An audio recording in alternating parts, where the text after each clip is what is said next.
Welcome to the Windows Computer and Technology channel, and there has been a update for Google Chrome on Friday, and a few of you have reported getting the update.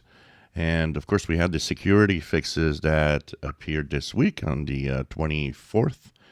But it's interesting to see that the April 26th update of Chrome, there's no blog post, nothing written. We don't have any idea of what it did. So if you go into the three dots and go into Help and go about Google Chrome, you will notice that you will move on to a version that ends with .92.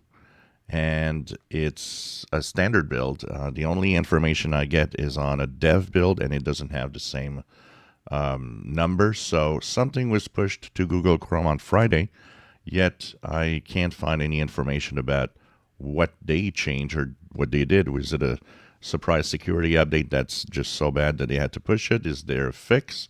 Maybe there was some bug or a problem with Google Chrome and they fixed it.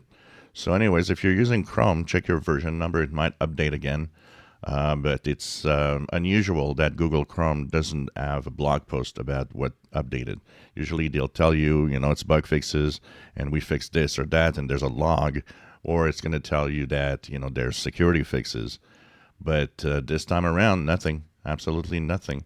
The interesting part of it, too, is that if I put the date and modify the URL, it brings me to a blank page, as if the page exists, but the text, there's no text. There's nothing that was posted on it. So anyways, there's an update, and we have no idea what it does for Google Chrome. And I guess maybe it could also be pushed to other browsers if it's Chromium-based. But very weird that they didn't update the blog posts of information about it anywhere. And there's no mention of it in any other tech websites. So it's kind of weird. If you enjoy my videos, please subscribe. Give us thumbs up. Thank you for watching.